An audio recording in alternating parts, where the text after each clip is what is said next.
All right, ladies and gentlemen, welcome back to the channel. Tonight, we're talking about the Denver Broncos, folks. They just changed their entire trajectory of their franchise for the foreseeable future. I absolutely love it. Obviously, Russell Wilson didn't work, but they decided to draft Bo Nix at pick number 12, and it's baffling to me. We're going to talk about their whole draft in today's video, but it's baffling to me how NFL scouts, analysts, reporters, all that fun stuff, they're missing the mark on the Bo Nix pick. They're just saying, oh my God, it was a reach.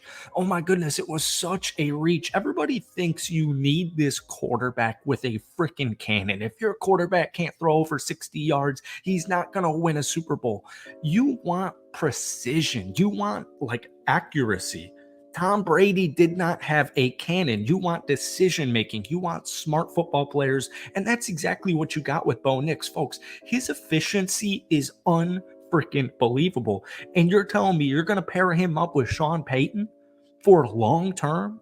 I absolutely love it. So Bo Nix completed at least 71% of his passes in all 14 games this past season. He was at 74.9% completion rate for the season overall. He's such an easy, seamless fit in Sean Payton's offense. He's mobile. He has experience. He played 61 games in 5 college seasons. Maybe it's not going to be right away, but long term, Bo Nix to Denver, I absolutely love that pick. So we're going to talk about the Broncos draft class in today's video. But before we do, if you guys enjoy it, be sure to hit that like button, hit that sub button for daily NFL content.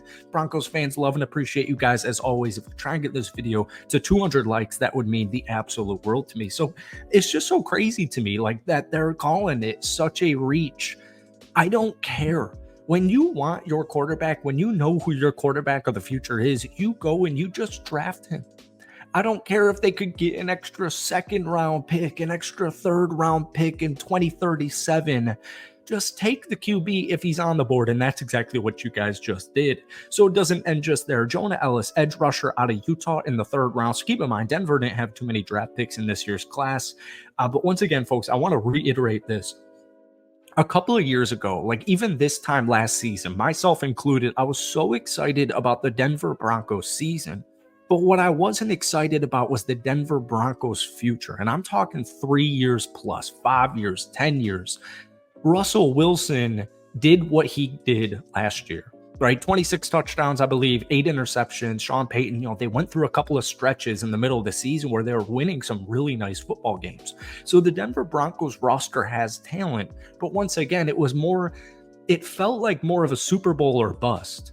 Keep in mind, the Denver Broncos haven't made the playoffs in in 8 seasons. So it just kind of felt like a quick Band-Aid. And once again, I was wrong. I thought Russell Wilson would take the Denver Broncos into the playoffs. But once again, you got your guy for the future. And speaking of the future, that's what I see with the Jonah Elliss pick. So when you're in a division with Patrick Mahomes, the new look Los Angeles Chargers, Justin Herbert, Harbaugh, you need guys who are going to hit that dude. They're going to hit the QB. They're going to force pressures. They're going to force mistakes because Justin Herbert's going to be in LA for a long time. Patrick Mahomes is probably going to be in Kansas City for his entire career. And so you have to build your roster to be able to beat and compete with those guys. And Jonah Elliss, All-American, former All-American player, this dude's a stud. He played 10 games at Utah last season, 37 total tackles, 16 of those were for a loss. He had 12 total sacks, 3 pass deflections, a forced fumble. He's going to be a day one contributor on this defense. And then outside of Bo Nix, probably my favorite pick they made, Troy Franklin in the 4th round, pick 102, wide receiver out of Oregon.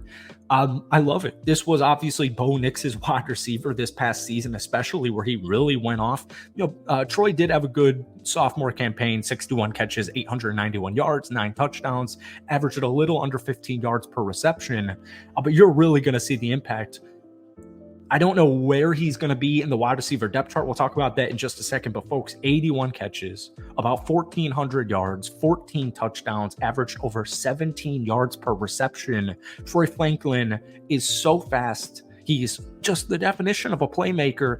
And that's what is making me so excited is the comfortability and the familiarity that Bo Nix is going to have with Troy and Troy Franklin's going to have with Bo Nix.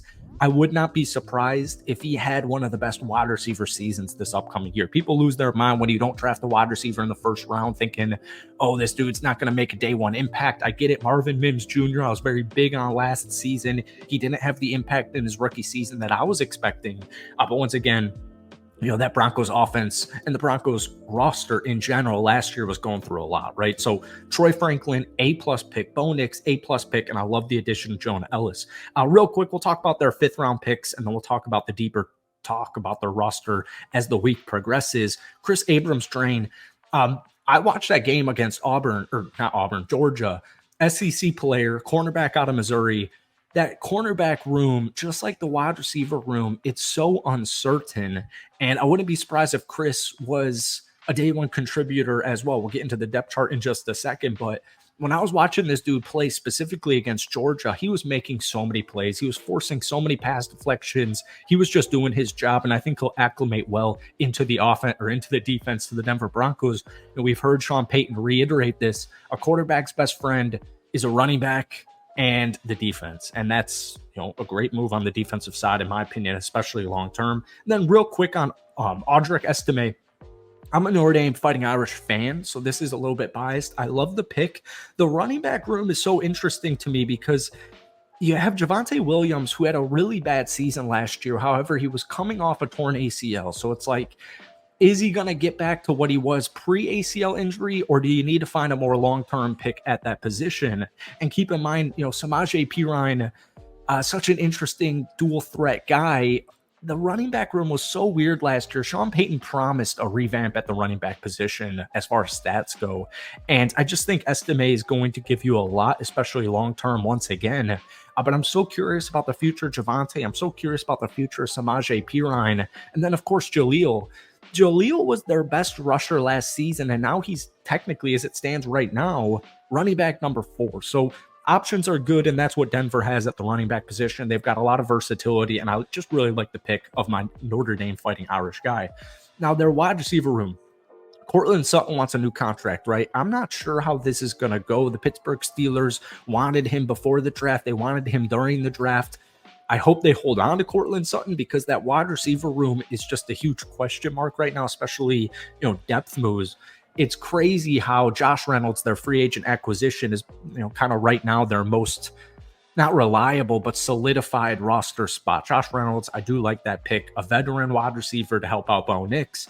Marvin Mims Jr. and Troy Franklin. Very, very excited about that speed there. And then, of course, Tim Patrick, who hasn't played in a couple of seasons. So that's all we could cram into in today's video. I hope you guys enjoyed it. My point is, I freaking love the Bo Nix acquisition. I absolutely love it. I like, seriously, with Sean Payton, I think it's so perfect. Where you land matters. And he is in such a great spot with Sean Payton. That's it for today. Hit that like button, hit that sub button for daily NFL content. If you guys want more Broncos videos, let me know down below. But as always, give me a draft grade on the Broncos draft down below.